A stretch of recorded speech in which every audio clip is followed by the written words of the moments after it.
Good morning dear students, welcome back. आज की class में हम लोग प्रिज्म के बारे में पढ़ेंगे और प्रिज्म के थ्रू किस तरह से रिफ्रैक्शन होता है, किस तरह से इमेज फॉर्मेशन होता है, किस तरह से हमारी लाइट रेज जो है वो डेविएट होती हैं, प्रिज्म क्या क्या कर सकता है, ये सब बातें डियर स्टूडेंट्स आज की क्लास में पढ़ेंगे। 2 मार्क्स का एक क्वेश्चन 100% हम लोगों को प्रिज्म से रिलेटेड हमारे सीबीएसई बोर्ड एग्जामिनेशन में मिलता है, ये 100% की बात है। और दूसरा जो क्वेश्चन है वो कहीं ना कहीं जो एक्सपेरिमेंटल बेस हमारा 3 मार्क्स का आता है वो भी प्रिज्म पर बेस्ड हो सकता है। तो डियर स्टूडेंट्स 5 मार्क्स का कॉन्सेप्ट हमारा थ्योरी में हो सकता है यहीं से। नो डाउट ऑप्टिक्स थोड़ा आसान जरूर है, लेकिन अगर मैं यहाँ कंटेंट की बात करता हूं, टॉपिक्स की बात करता हूं तो कंपैरेटिवली काफी कुछ है। तो डियर स्टूडेंट्स ऑप्टिक्स मैं अगर तरीके से करता हूं तो पास होने की गारंटी तो है ही, लेकिन अगर मुझे 100% सिक्योर करना है तब भी मुझे हर टॉपिक को तरीके से डिस्कस करना होगा।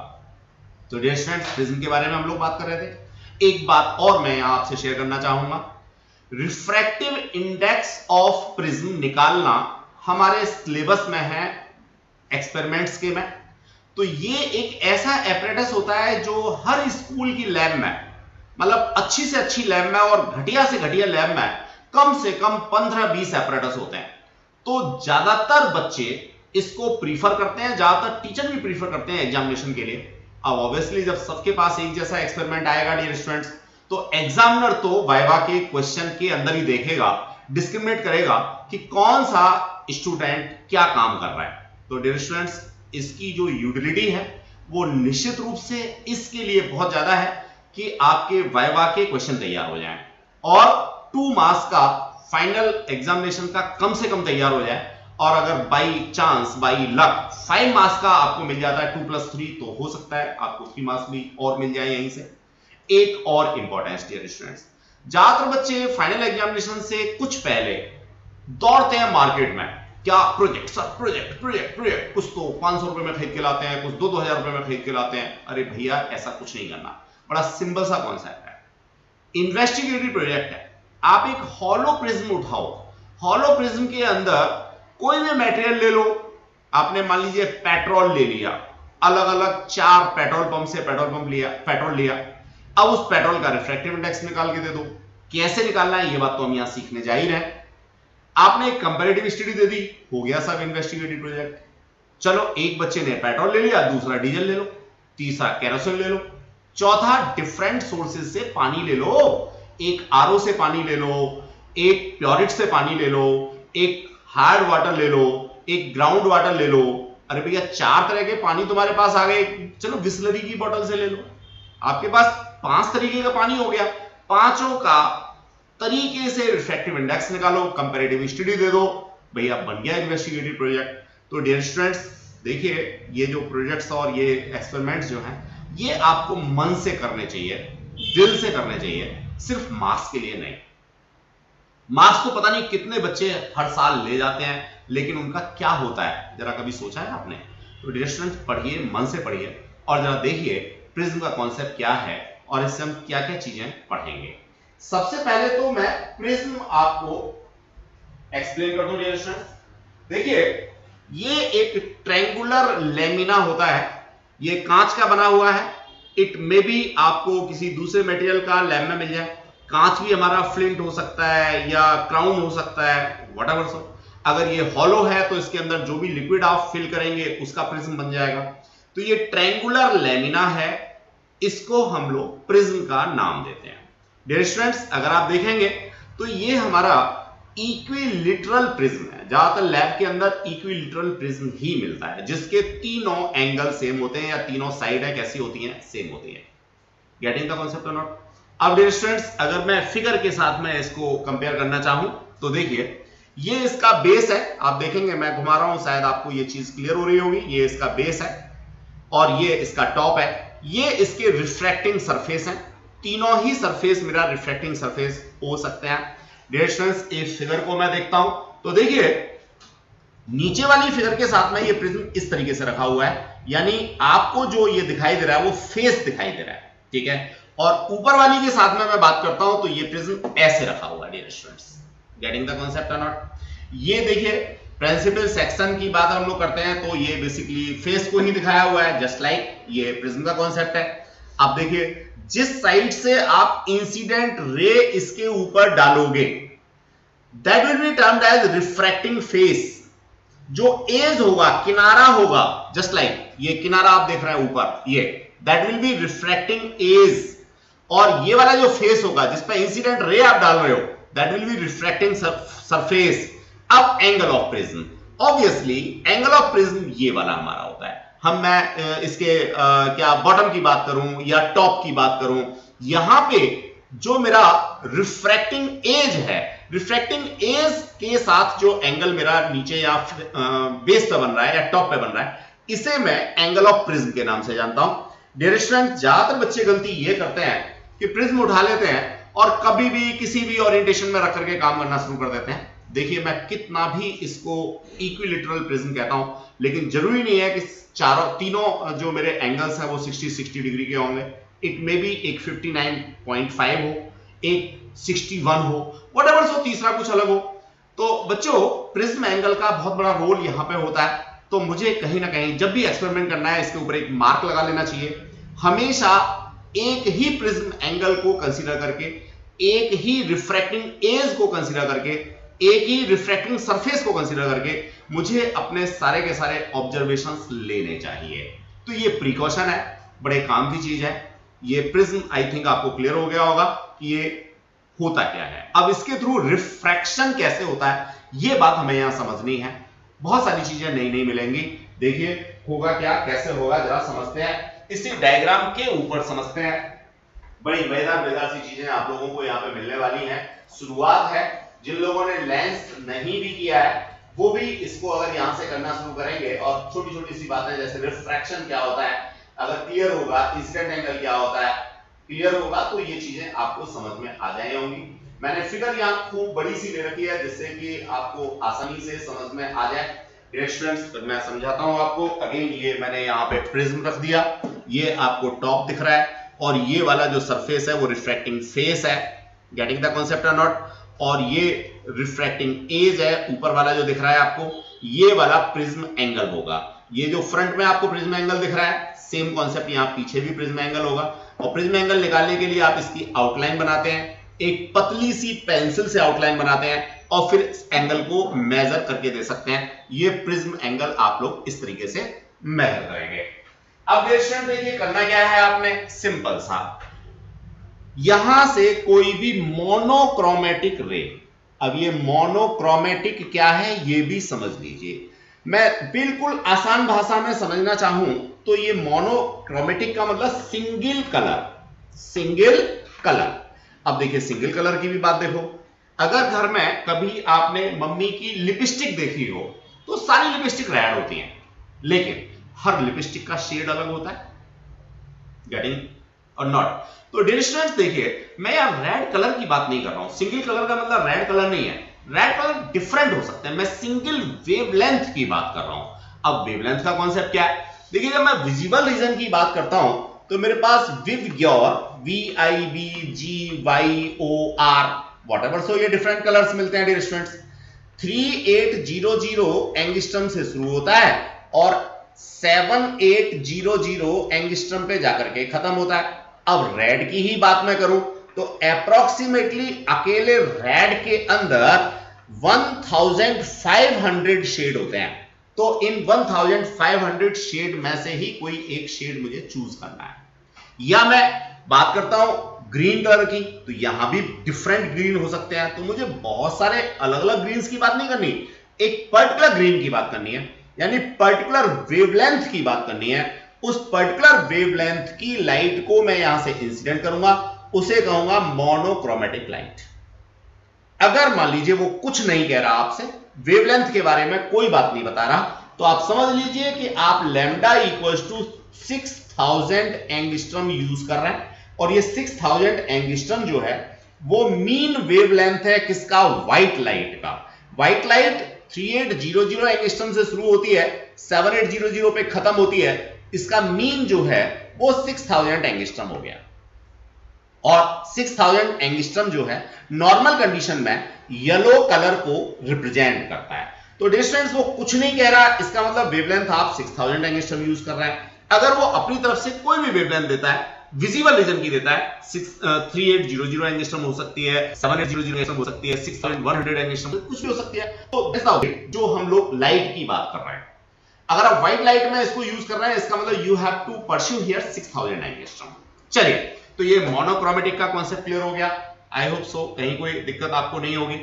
सिंगल आपने रे लिया है, मोनोक्रोमेटिक रे लिया है। अब जरा आगे बढ़ते हैं कि मोनोक्रोमेटिक रे जो आपने ली उससे यहां होगा क्या। बड़ी आसान सी चीज होगी बच्चों, बड़ा मजेदार सा कॉन्सेप्ट होगा बच्चों। देखिए, ये आपने इंसिडेंट रे ली, ये नॉर्मल टू सरफेस है, सबको दिख रहा है। इंसिडेंट रे के साथ में बनने वाला एंगल इंसिडेंट एंगल होता है, सब लोग जानते हैं। यहां पे क्या है, एयर है, यहां पे क्या है, ग्लास है।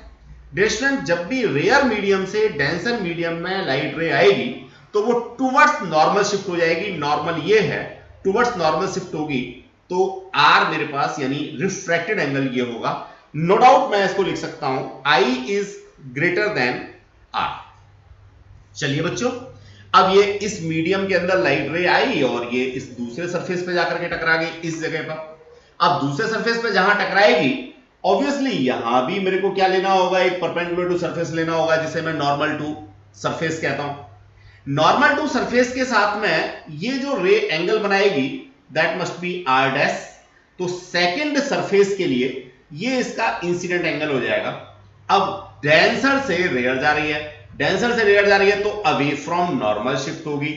जब अवे फ्रॉम नॉर्मल शिफ्ट होगी तो no doubt i dash must be greater than r dash. लेकिन ध्यान रहे, सेकंड केस के लिए आर डैश जो है वो इंसिडेंट होगा और आई डैश जो है वो कैसा होगा, रिफ्रैक्टेड एंगल होगा। अब चूंकि इंसिडेंट रे जहां से गई थी उसी मीडियम में वापस आ रही है तो मैं इस आई डैश को इमरजेंट एंगल भी कह सकता हूं, इमरजेंट एंगल। आई होप सो ये बात क्लियर हो गई होगी। तो ये जो मेरे पास रेड वाली रे है, मोनोक्रोमेटिक है, इसका पाथ आपको क्लियर हो गया होगा कि ये पाथ किस तरीके से ऐसे बन गया। आई क्या है, आर क्या है, आर डैश क्या है, आई डैश क्या है, कौन बड़ा होगा कौन छोटा होगा, क्यों डेविएट होगी। दो बार यहां रिफ्रैक्शन हो रहा है, पहले रेयर टू डेंसर हो रहा है, फिर डेंसर टू रेयर हो रहा है। दोनों फेसेस एक दूसरे से इंक्लाइंड है एंगल ऑफ प्रिज्म के फॉर्म में। तो आई होप सो ये क्लियर आपको हो गया होगा। अब डियर स्टूडेंट्स, मुझे कुछ नहीं करना, मुझे 2-3 बातें और यहां पे डिस्कस करनी है, फिर उनको लेकर के कुछ छोटे छोटे से रिलेशंस निकालने हैं। आई और आर आ रहे हैं तो कहीं ना कहीं म्यू भी आएगा, रिफ्रैक्टिव इंडेक्स भी आएगा, क्योंकि स्नेल्स बाबा जो है कह के मर गए हैं कि भैया आई और आर के बीच में रिलेशन होता है। स्नेल्स ने बताया है sine I over sine r equals to refractive index. तो उसी को लेकर के हम लोग बात करेंगे, बड़ी छोटी सी बात होगी लेकिन सारी चीजें सीक्वेंस में होंगी। डियर स्टूडेंट, थोड़ी देर के लिए मैं ये मानता हूं कि ये प्रिज्म यहां था ही नहीं। क्या ये प्रिज्म था ही नहीं? जब नहीं था तो भैया इंसिडेंट रे को ऐसे जाना चाहिए था, बिल्कुल जाना चाहिए था, और जो इमरजेंट रे है उसको वापस ऐसे आना चाहिए था। इसका मतलब प्रिज्म के रखने से ये वाला एंगल ऑफ डेविएशन मेरे को मिल गया, यानी जो इंसिडेंट रे थी वो डेविएट होकर के मेरी एस पे पहुंच रही है। तो इसे मैं कहता हूं एंगल ऑफ डेविएशन और डेल्टा से इसको रिप्रेजेंट करता हूं। डियर स्टूडेंट्स, फिगर क्लियर हो गई होगी। एंगल ऑफ डेविएशन, अगर ये प्रिज्म ना होता तो इंसिडेंट रे और इमरजेंट रे, इन दोनों के बीच में जो एंगल बन रहा है उसे मैं क्या कहता हूं, एंगल ऑफ डेविएशन कहता हूं। डियर स्टूडेंट्स, अब ये एंगल ऑफ डेविएशन को मैं लिखना चाहूंगा किसके टर्म्स में, prism angle A as well as incident angle I. देखने में थोड़ा मुश्किल सा काम लग रहा है लेकिन मैं तो बड़ा होशियार हूं। कैसे होशियार हूं? क्योंकि मैं 9th में 10th में ज्योमेट्री पढ़ के आया हूं, उसी ज्योमेट्री को मैं यूज करूंगा।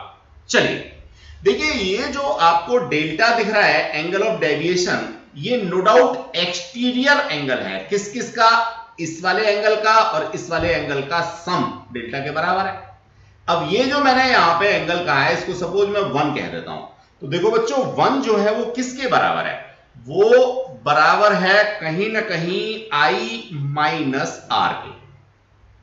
इसको मैं 2 कह देता हूं, तो ये 2 मेरा बराबर है किसके, कहीं ना कहीं i dash minus are dash के।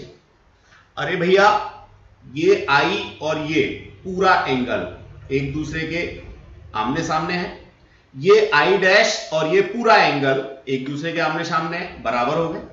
अब इस पूरे बड़े एंगल में से इस r छोटे एंगल को घटा दोगे तो ये 1 एंगल आ गया। इसी तरह से इस पूरे एंगल में से इस r डैश एंगल को सब्ट्रैक्ट कर दोगे तो ये पूरा एंगल, ये छोटा एंगल 2 आ गया, और 1 और 2 दोनों को जोड़ दोगे तो डेल्टा आ गया। मैं भी यही कह रहा हूं, delta equals to angle 1 plus angle 2, या मैं कह सकता हूं that is i minus are plus i dash minus are dash. तो डेल्टा जो है वो मेरा आ जाता है किसके बराबर, इसके बराबर। अब डियर स्टूडेंट देखिए और मजेदार सी बात हम लोग देखते हैं, इसको थोड़ा सॉल्व करते हैं। तो ये आ गया delta equals to i minus are plus i dash और माइनस का r डैश। अब जरा देखो बच्चों, मैं ऐसे लिख सकता हूं i plus i dash minus r plus r dash. अब देखो डेल्टा मुझे निकालना है, i बाहर है मैं इसे मेजर कर सकता हूं, i डैश बाहर है प्रिज्म के मैं इसे मेजर कर सकता हूं, लेकिन ये r और r डैश जो है ये दोनों ही प्रिज्म के अंदर बन रहे हैं, जिनको मैं मेजर नहीं कर पा रहा। इसका मतलब थोड़ा सा मुझे प्रयास करना चाहिए और इस r1 r dash sorry r और r डैश को मुझे थोड़ा मैनिपुलेट करने की बात सोचनी चाहिए। करता हूं एक बिल्कुल अलग से कॉन्सेप्ट में, जिसके लिए मैं कलर भी चेंज कर रहा हूं। डियर स्टूडेंट जरा ध्यान से देखो, ये मैं यहां पर इस ट्रायंगल को हाईलाइट करता हूं और ये ग्रीन कलर का एक ट्रायंगल हमें दिख रहा है, इसमें r है, r डैश है और ये एंगल n है। भैया किसी भी ट्रायंगल के अंदर तीनों एंगल्स का सम कितना होता है, बताओ जल्दी, 180 होता है। एक बात। अब जरा दूसरी बात मैं देखता हूं, दूसरी बात क्या देखता हूं, येलो कलर के साथ में। बच्चों जरा देखो, ये मैंने एक क्या ले लिया, क्वाड्रिलेटरल ले लिया। क्या ले लिया बच्चों, क्वाड्रिलेटरल। कौन से वाला, येलो वाला। अब इस येलो वाले क्वाड्रिलेटरल में अगर मैं एंगल सम प्रॉपर्टी लगाता हूं तो देखो ये पूरा 90, क्यों, क्योंकि ये नॉर्मल टू सरफेस के साथ एंगल है 90, प्लस ये पूरा 90 क्योंकि ये नॉर्मल टू प्लेन वाला एंगल है। देखो ये नॉर्मल टू प्लेन है, ये प्लेन है और ये नॉर्मल है, तो ये 90। चलो जी, प्लस n प्लस a कितना हो गया जी, जल्दी बोलो, ये हो गया जी 360। अरे भैया किसी भी क्वाड्रिलेटरल के इंटरनल एंगल्स का सम कितना होता है, 360 होता है। अब इसमें से ये तो 90 90 आपके पास है ही, तो आप लिख सकते हो n plus a is equal to 360 minus 180। अब बच्चों जरा देखना, एक तो इक्वेशन आ गई n plus a equal to 180, एक इक्वेशन आ गई आपके पास में ये, जरा इन दोनों को कंपेयर करोगे, इस इक्वेशन को और इस इक्वेशन को, तो आपको क्या मिलेगा, आपको मजेदार सा केस मिलेगा कि भैया ये जो r प्लस r डैश है ये मेरा a के बराबर है। किसके बराबर है, a के बराबर है। a को मेजर करना बड़ा आसान सा काम है, आपने प्रिज्म लिया, प्रिज्म की आउटलाइंस बना दी और प्रिज्म को हटा दिया, हटा करके इस एंगल को मेजर कर लिया, तो प्रिज्म एंगल a आप इस तरीके से मेजर कर सकते हो। तो मैंने with the help of geometry जो प्रिज्म के अंदर एंगल बन रहे थे r एंड r डैश, उनको रिप्लेस कर दिया a के साथ में। तो I may write here delta, that is deviation, equals to I plus I dash plus minus a। तो ये मेरे पास एंगल ऑफ डेविएशन का कॉन्सेप्ट आ गया। I भी मेजर कर सकता हूं, I डैश भी मेजर कर सकता हूं और a भी मेजर कर सकता हूं। तो बच्चों थोड़ा सा ग्रेस्प करो जो मैंने समझाया है। अब इसको एग्जाम में कैसे लिखना है, ये तो बहुत आसान सा काम है, हमने आगे दे रखा है, मैं उसकी भी ब्रीफिंग करूंगा, लेकिन कॉन्सेप्ट समझ में आना चाहिए। मैं फिर एक बार ब्रीफ कर देता हूं, पहले आप इसको देख लो।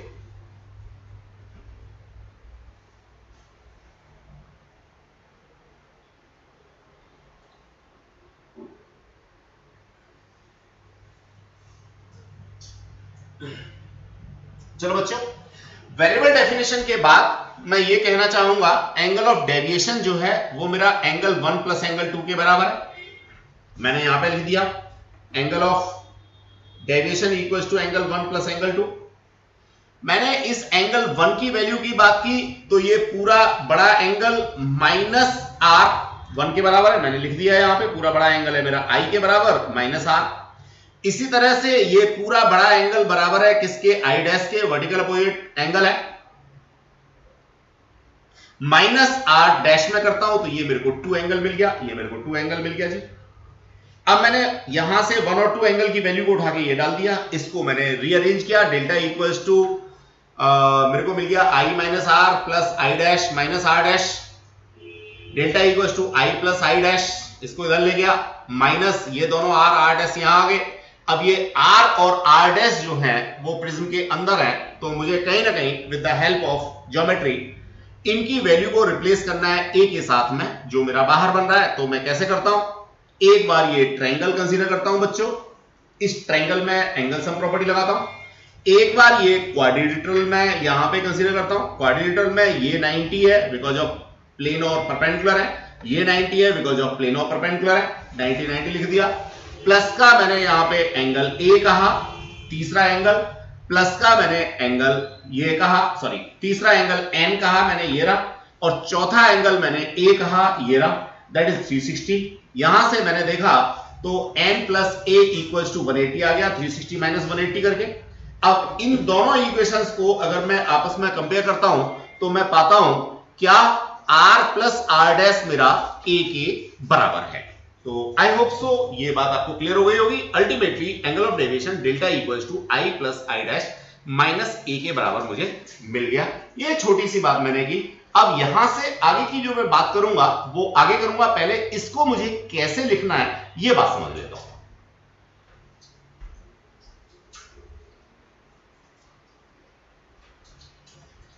चलिए बच्चों, यहां हमने जो बात की थी a plus Q N R equals to 180 degree की, a plus Q N R ये है क्यू एन आर 180 डिग्री। इसमें कॉज नहीं बताया, सीधे सीधे लिख रखा है। कॉज वही है कि ये पूरा मेरे पास में क्या है, क्वाड्रिलेटरल है, क्वाड्रिलेटरल में ये दो एंगल 180 के हो जाते हैं, 90 प्लस 90, तो रिमेनिंग जो है 180 हो गया।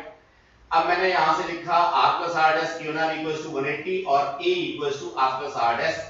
जो बात इतनी मैंने लंबी करके आपको बिल्कुल डिटेल में समझाई थी उसको 2 लाइनों में यहां पे खत्म कर दिया। अब एंगल ऑफ डेविएशन की मैं बात करता हूं तो एंगल ऑफ डेविएशन अगेन ये जो छोटा एंगल मेरे को यहां पे दिख रहा है और ये जो छोटा एंगल दिख रहा है इसके बराबर है। इस चीज को मैंने यहां से नेम लेकर के मेंशन कर दिया। यहां पे मैंने आगे r प्लस r डैश की वैल्यू को a डाला और ये मेरे पास मिल गया i plus i dash equals to a plus delta. इसको मैंने एज रिजल्ट हाईलाइट करके लिखा angle of incidence plus angle of emergence equals to angle of prism plus angle of deviation. I hope so ये की concept है जो मैंने यहाँ पे हाईलाइट भी कर रखा है, आपको इस बात को ध्यान रखना है। जो रोड मेमोरी में जा रहे हैं वो रोड मेमोरी में भी चाहें तो इस इक्वेशन को ध्यान कर लें, इसी की जरूरत हमें आगे पड़ेगी। अब ये इक्वेशन कहां से आई, एग्जामिनर चेक तो करता है लेकिन एक बार को अगर आपको नहीं आ रही है तो आप इग्नोर मार देंगे। चलिए अब मैं आगे बात करता हूं डियर स्टूडेंट्स। जो एंगल ऑफ डेविएशन है वो किस किस बात के ऊपर डिपेंड कर रहा है। ये जो मेरे पास की इक्वेशन आई है, ये जो की इक्वेशन है, इस की इक्वेशन से मैं आपको बताना चाहता हूं कि डेल्टा जो एंगल ऑफ डेविएशन है वो इंसिडेंट एंगल के ऊपर डिपेंड करेगा, इमर्जेंट एंगल के ऊपर डिपेंड करेगा और एंगल ऑफ प्रिज्म के ऊपर डिपेंड करेगा डियर स्टूडेंट्स। तो देखिए ये तीनों चीजें हमने यहाँ पे लिख रखी हैं। एंगल ऑफ इंसिडेंट के ऊपर डिपेंड करेगा, मटेरियल के ऊपर डिपेंड करेगा। क्यों? क्योंकि आई जो है और आई डैश जो है वो कहीं ना कहीं स्नेल्स लॉ से गवर्न होते हैं और स्नेल्स लॉ में मटेरियल का रिफ्रैक्टिव इंडेक्स आता है। वेवलेंथ ऑफ लाइट, अब चूंकि जो रिफ्रैक्टिव इंडेक्स है वो वेवलेंथ के ऊपर डिपेंड करता है तो उसके ऊपर भी डिपेंड करेगा। एंगल ऑफ प्रिज्म ए के ऊपर तो डिपेंड कर ही रहा है, फॉर्मूले के अंदर हम लोग इसको देख ही रहे हैं।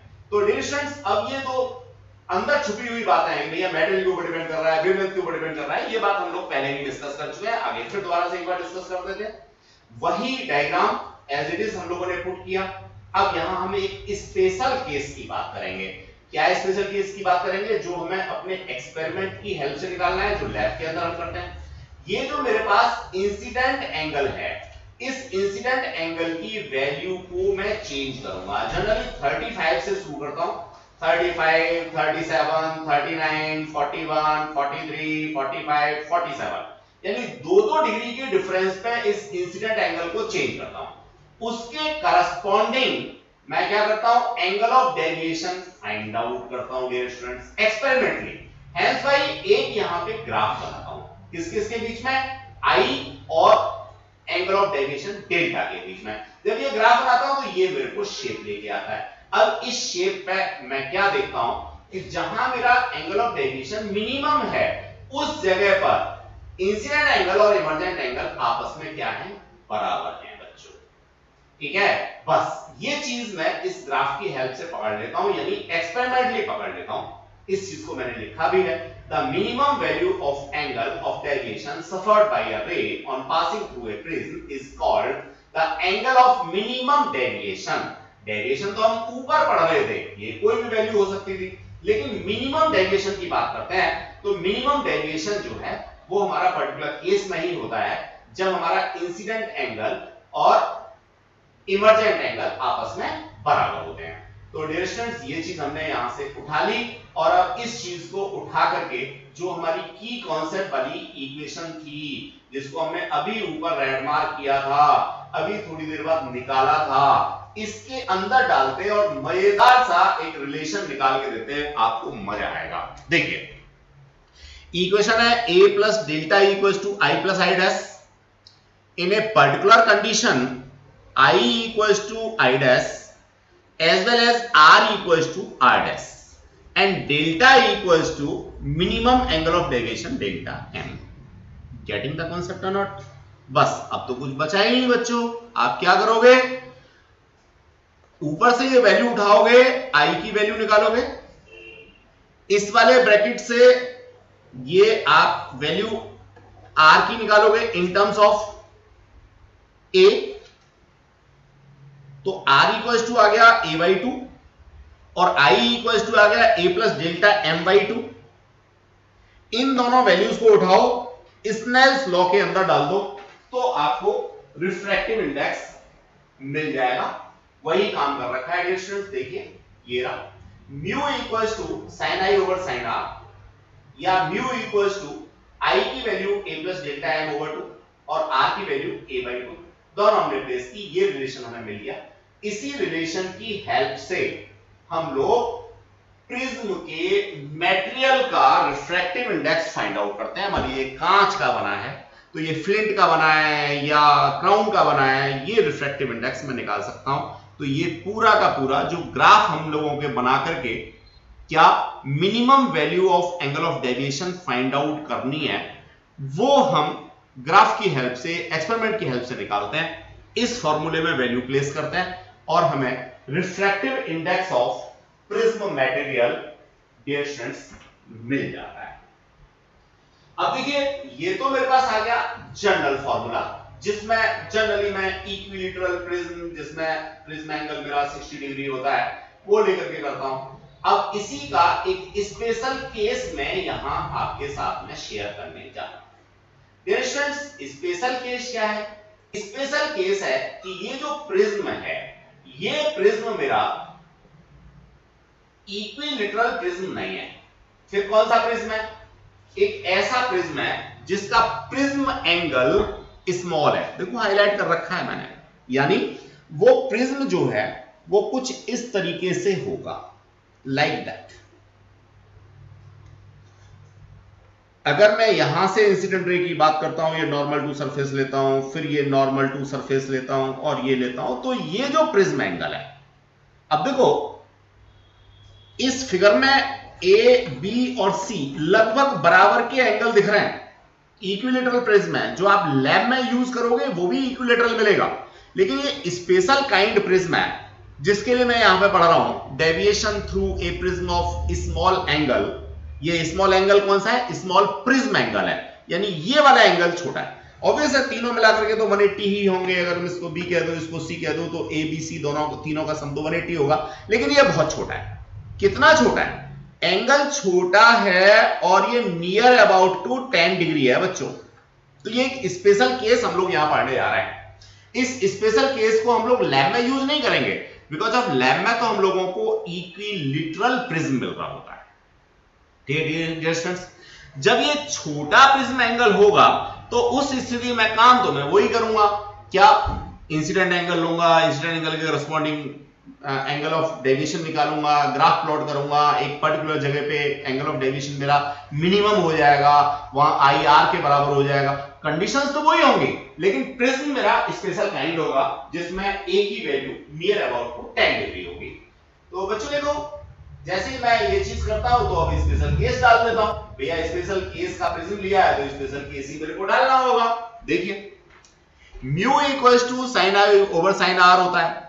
अब अगर मेरे पास प्रिज्म एंगल छोटा है तो ऑब्वियस है इंसिडेंट एंगल भी छोटा होगा, तो मैं इसको साइन को दोनों को हटा दूंगा, तो I over R equals to क्या लिखूंगा बच्चों, म्यू लिखूंगा, I over R equals to mu लिखूंगा, या मैं यहां पे लिखूंगा I equals to mu R. इसी तरह से जो दूसरा सरफेस है बच्चों, ये वाला दूसरा सरफेस, दूसरे सरफेस पे sine I dash over sine R dash equals to हो जाएगा I dash over I R dash, या मैं लिखूंगा I dash equals to mu R dash. अब डियर स्टूडेंट्स, जो ऊपर कंडीशंस थी उन्हीं कंडीशंस को फिर फॉलो करते हैं। डेल्टा इक्वल्स टू की इक्वेशन थी मेरे पास में आई प्लस आई डैश माइनस ए। अब इसमें मैंने क्या किया, आई की जगह पे आई डैश की जगह पे यहां से वैल्यूज को उठाया, ये डाल दिया।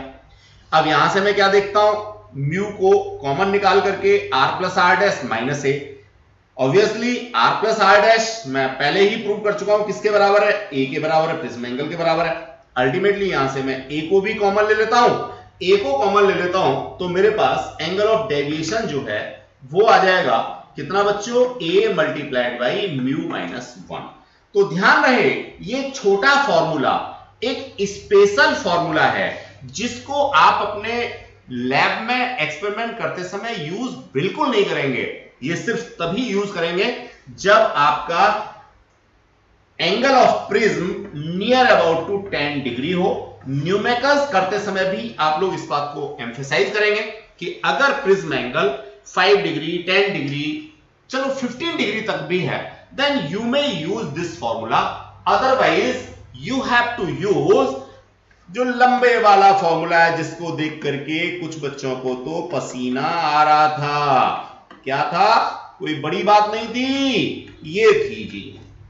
ठीक है, तो ये जनरल फॉर्मूला है बच्चों, और ये स्पेसिफिक फॉर्मूला है जब मेरा ए की value near about to 10 degree है। तो आई होप सो आप इन दोनों चीजों को आपस में डिस्क्रिमिनेट कर पाएंगे, कोरिलेट कर पाएंगे, चीजों को समझने की कोशिश करेंगे। किया हमने कुछ भी नहीं है, जब मेरा ए छोटा है तो साइन आई ओवर साइन आर को आई ओवर आर के साथ रिप्लेस कर दिया, आई की value in terms of R निकाल दिया, आई डैश की value in terms of R dash निकाल दिए। तो आई होप सो आप इसको देख पाएंगे। तो बड़ी आसान सी बात है डियर स्टूडेंट्स, ये हमारा जनरल फार्मूला आ गया। अब देखिए जो भी कुछ हमने ऊपर पढ़ा है उसको यहाँ पे नीचे लिख दिया है कि the deviation produced by a prism is maximum when the angle of incidence is 90 degree. उसी फॉर्मूले से हमने कॉन्सिक्वेंस निकाल के दिया है। Small angle prism angle of deviation delta equals to mu minus 1 into A, ये ए भी इसी के साथ ही है बच्चों, है ना। चलिए, but for prism with larger refracting angle, ये जो कॉन्सेप्ट था बच्चों, रिफ्रैक्टिंग एंगल बड़ा है तो ये एग्जाम पॉइंट ऑफ व्यू से सीबीएसई में बहुत ज्यादा कुछ देखने की जरूरत नहीं है। There are two angles of incident I and I dash for which the ray of light passing through a prism deviates to the same angle delta.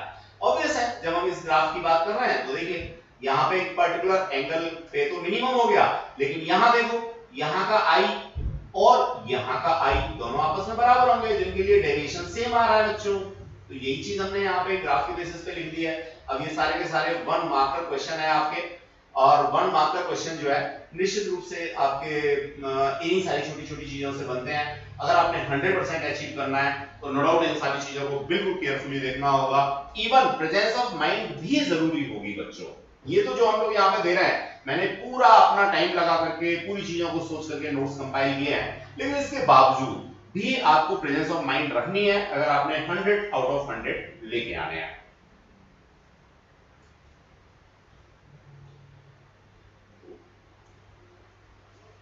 आगे बढ़ते हैं बच्चों। यहां पे ये मैंने मेंशन कर दिया, ए नियर अबाउट 10 डिग्री होना चाहिए। तो मैं आज सोचता हूं कि इस क्लास को हम लोग यहीं पे क्या कर देते हैं, कंप्लीट कर देते हैं। नो डाउट हो सकता है कुछ बच्चों को ऐसा लग रहा हो कि कंटेंट थोड़ा कम है, लेकिन ऐसा नहीं है डियर स्टूडेंट्स। ये जो इतना कंटेंट आपका है, ये कंटेंट आपको तैयार करना है, फिर इसी का एप्लीकेशन हमारा नेक्स्ट क्लास के अंदर होगा, जिसमें हम लोग डिस्पर्जन की बात करेंगे। यानी जो हम लोगों ने सिंगल वेवलेंथ यूज की थी बिल्कुल बिगिनिंग में, अब हम सिंगल वेवलेंथ ना लेकर के क्या कर देंगे बच्चों, हम लोग यहां से व्हाइट लाइट को यूज करेंगे, और व्हाइट लाइट को यूज करेंगे तो हमें बड़े अच्छे अच्छे से रिजल्ट्स मिलेंगे। तो आज की क्लास को मैं यहीं ओवर कर रहा हूं। जितनी भी चीजें हमने यहां डिस्कस किया है वो चीजें आप बिल्कुल सही से तैयार कर लीजिएगा। आई होप सो आपको बहुत अच्छे से क्लियर हो गया होगा। Thanks a lot, keep safe, be safe.